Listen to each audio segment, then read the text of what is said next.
Hello everyone, कैसे हो आप सब। होप करता हूँ आप सब बढ़िया होंगे। तो आज हम करेंगे एक्सरसाइज 3.5 का क्वेश्चन नंबर 4 का थर्ड पार्ट। अगर आपको बाकी के पार्ट्स देखने हैं तो उनका लिंक मैंने डिस्क्रिप्शन बॉक्स में दे रखा है, तो आप उन लिंक्स पे क्लिक करके देख सकते हो। तो देखते हैं इस क्वेश्चन में क्या कह रही है। Form the pair of linear equation in the following problem. तो हमें एक प्रॉब्लम दे रखी है, इस प्रॉब्लम की हमें दो लीनियर इक्वेशन बनानी है। यहाँ पे लिखा हुआ है ना, देखो, पेयर ऑफ, पेयर का मतलब होता है दो।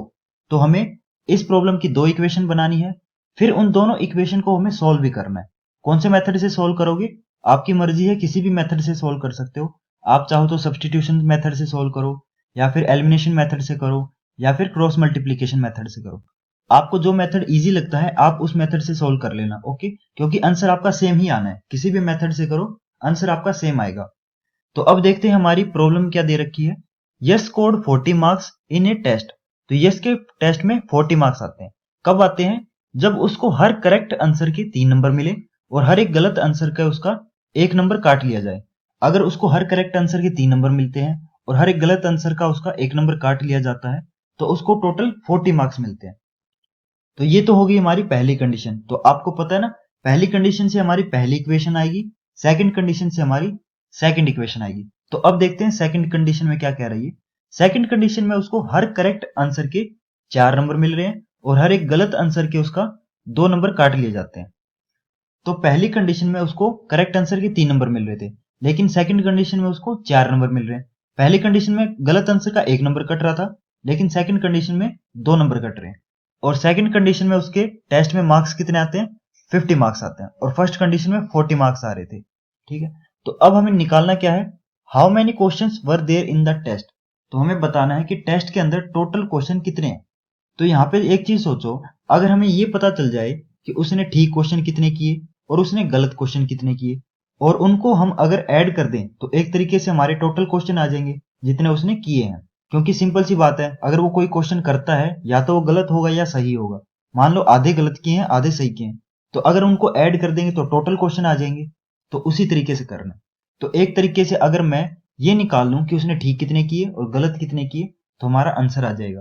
तो यहाँ पे मैं लिखता हूं, जो चीज निकालनी होती है उसी को लेट करेंगे।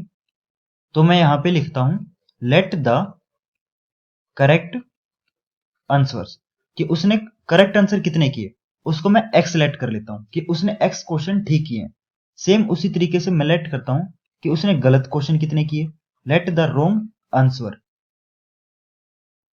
तो मैं लेट करता हूं उसने वाई क्वेश्चन गलत किए हैं। ठीक है। तो जितने ठीक है उसको मैंने एक्स लेट कर लिया, जितने उसने गलत किया उसको मैंने वाई लेट कर लिया। ओके। तो एक तरीके से हमें निकालना तो टोटल क्वेश्चन ही है। तो टोटल कैसे आएगा, एक्स प्लस वाई। अगर हमारा एक्स आ जाए और वाई आ जाए, उनको ऐड कर देंगे तो हमारा आंसर आ जाएगा। तो देखो, हमारी पहली कंडीशन से पहली इक्वेशन बनाएंगे, सेकंड कंडीशन से हमारी सेकंड इक्वेशन बनाएंगे। ठीक है। तो मैं लेफ्ट साइड पहली कंडीशन से पहली इक्वेशन बनाता हूं।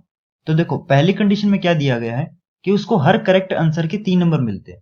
तो यहाँ पे सोच के देखो, मान लो उसने एक क्वेश्चन ठीक किया तो उसको 3 नंबर मिलेंगे। अगर उसने 2 क्वेश्चन ठीक किए तो उसको 6 नंबर मिलेंगे। अगर उसने 3 क्वेश्चन ठीक किए तो उसको 9 नंबर मिलेंगे। तो एक तरीके से मैं क्या कर रहा हूँ, 3 को मल्टीप्लाई कर रहा हूँ जितने क्वेश्चन उसने ठीक किए। तो यहाँ पे मैंने क्या लेट किया है कि उसने कितने ठीक किए, उसने एक्स ठीक किए हैं। तो मैं एक्स को 3 से मल्टीप्लाई कर दूंगा, तो 3 इंटू एक्स कितना हो जाएगा, 3x हो गया। ठीक है। इतने क्वेश्चन उसने ठीक किए हैं। अब देखो, उसने कुछ क्वेश्चन गलत भी किए होंगे और गलत क्वेश्चन के उसके मार्क्स सब्ट्रैक्ट होंगे। तो यहाँ पे मैं माइनस का साइन लगा देता हूं। तो यहाँ पे देखो, मान के चलो उसने एक क्वेश्चन गलत किया तो उसका 1 नंबर कटेगा। अगर उसने 2 क्वेश्चन गलत किए तो उसके 2 नंबर कटेंगे। उसने 3 क्वेश्चन गलत किए तो 3 नंबर कटेंगे। तो मैं एक तरीके से क्या कर रहा हूं, 1 को मल्टीप्लाई कर रहा हूं जितने क्वेश्चन उसने गलत किए। तो यहाँ पे मैंने क्या लेट किया है कि उसने कितने क्वेश्चन गलत किए, उसने y क्वेश्चन गलत किए। तो y को मैं 1 से मल्टीप्लाई कर दूंगा, तो यहाँ पे क्या आएगा, 1y। और उसके टोटल मार्क्स कितने आते हैं टेस्ट में, 40 मार्क्स आते हैं, तो इक्वल टू 40। तो ये हमारी इक्वेशन नंबर 1 हो गई। ठीक है। इसको मैं इक्वेशन नंबर 1 लेट कर लेता हूं। अब सेम उसी तरीके से सेकंड कंडीशन में से सेकंड इक्वेशन बनाएंगे। अब सेकंड कंडीशन में उसको हर करेक्ट आंसर के 4 नंबर मिलते हैं। तो उसने करेक्ट कितने किए हैं, एक्स करेक्ट किए हैं। ये मैंने लेट किया ना कि उसने करेक्ट क्वेश्चन कितने किए हैं। तो मैं 4 को x से मल्टीप्लाई कर दूंगा, तो क्या आएगा, 4x। ठीक है। ये तो हो गए उसके अच्छे मार्क्स कितने आए, ये तो हो गए उसको करेक्ट मार्क्स कितने मिले। लेकिन कुछ क्वेश्चन उसने गलत भी किए होंगे, तो हर गलत आंसर का उसका 2 नंबर कट रहा है, और उसने गलत कितने किए हैं, y गलत किए हैं। तो 2 को मैं y से मल्टीप्लाई करता हूं, तो यहाँ पे माइनस का साइन लगा दूंगा, क्योंकि गलत करने के उसके सब्ट्रैक्ट होते हैं। तो यहाँ पे 2y, और उसके मार्क्स कितने आते हैं, 50 मार्क्स आते हैं। तो ये हमारी सेकंड इक्वेशन हो गई, ठीक है। तो सेकंड कंडीशन से हमारी सेकंड इक्वेशन आ गई। ओके, तो हमारी दोनों कंडीशन से दोनों इक्वेशन आ चुकी है। अब हम क्या करेंगे, इन दोनों इक्वेशन को सोल्व करेंगे। ओके, तो नेक्स्ट पेज पे मैं इनको सोल्व करता हूं। तो मैंने यहाँ पे दोनों इक्वेशन लिख ली, इक्वेशन 1 भी लिख ली और इक्वेशन 2 भी लिख ली। अब आपकी मर्जी है, आप इन दोनों इक्वेशन को किसी भी मेथड से सोल्व कर सकते हो, आंसर आपका सेम आएगा। लेकिन इसको मैं एलिमिनेशन मेथड से सोल्व करूंगा, क्योंकि एलिमिनेशन मेथड में कैलकुलेशन हमारी कम रहती है। तो आपको पता है एलिमिनेशन मेथड में हम क्या करते हैं, एलिमिनेशन मेथड में या तो आप x के कोफिशिएंट को सेम करो, या आप y के कोफिशिएंट को सेम करो। तो यहाँ पे देखो y का कोफिशिएंट क्या है, -1 है, ठीक है। यहाँ पे क्या है, y का कोफिशिएंट -1 है, और यहाँ पे क्या है, y का कोफिशिएंट -2 है। तो मैं फर्स्ट इक्वेशन को अगर 2 से मल्टीप्लाई कर दूं, तो यहाँ पे y के कोफिशिएंट सेम हो जाएंगे। तो मैं यहाँ पे लिखता हूं मल्टीप्लाइंग इक्वेशन 1 बाय 2। तो मैं फर्स्ट इक्वेशन को 2 से मल्टीप्लाई करता हूं। तो ये मल्टीप्लाई क्यों किया मैंने, ताकि इनके कोफिशिएंट सेम हो जाएं, क्योंकि एलिमिनेशन मेथड में हमारा पहला स्टेप यही होता है कि हमें कोफिशिएंट सेम करने होते हैं। तो यहाँ पे देखो हम 2 से मल्टीप्लाई करते हैं, तो 2 into 3x minus 1y equal to 40 into 2। तो ये 2 आपका इक्वल टू के लेफ्ट साइड भी मल्टीप्लाई होगा और इक्वल टू के राइट साइड भी मल्टीप्लाई होगा, ठीक है। दोनों साइड मल्टीप्लाई करेंगे। तो देखो यहाँ पे 2 आपका ब्रैकेट के साथ मल्टीप्लाई है, इसका मतलब क्या है कि ये 2 आपका दोनों के साथ मल्टीप्लाई होगा। 2 आपका 3x के साथ मल्टीप्लाई करते हैं पहले, 2 इंटू 3x कितना आएगा, 6x। फिर ये 2 आपका -1y के साथ भी मल्टीप्लाई होगा, तो कितना आएगा, -2y। ओके, और 40 इंटू 2 कितना हो जाएगा, 80। तो ये हमारी इक्वेशन नंबर 3 आ गई। इसको मैं इक्वेशन नंबर 3 लिख देता हूं। अब देखो इक्वेशन 2 के और इक्वेशन 3 के जो y वाले कोफिशिएंट है वो सेम आ चुके हैं। सेम आ चुके हैं ना, दोनों के आगे -2 है, ठीक है। तो मैं आपको एक ट्रिक बताता हूं कि अगर कोफिशिएंट का साइन सेम आ जाए ना, तो हम क्या करेंगे, सब्ट्रैक्ट करेंगे। और अगर साइन डिफरेंट आ जाए, यानी कि मान के चलो यहाँ पे एक का -2 आ जाता, दूसरे का +2 आ जाता, तो साइन डिफरेंट हो जाते। और अगर साइन डिफरेंट होते हैं तो उनको क्या करते हैं, ऐड करते हैं। लेकिन यहाँ पे तो दोनों के साइन सेम है, दोनों के आगे माइनस माइनस है, तो हम क्या करेंगे, सब्ट्रैक्ट करेंगे। तो मैं इन दोनों इक्वेशन को सब्ट्रैक्ट करता हूँ नेक्स्ट पेज पे। अब ये हमारी दोनों इक्वेशन आ चुकी है। अब हमें ये तो पता चल गया कि इनको सब्ट्रैक्ट करना है। तो आपको ये तो पता होगा कि हमेशा बड़ी इक्वेशन में से छोटी इक्वेशन सब्ट्रैक्ट की जाती है। तो यहाँ पे देखो बड़ी इक्वेशन कौन सी है, इक्वेशन 3 बड़ी है, क्योंकि यहाँ पे देखो 80 है और यहाँ पे 50 है, तो इक्वेशन 3 बड़ी होगी ना हमारी।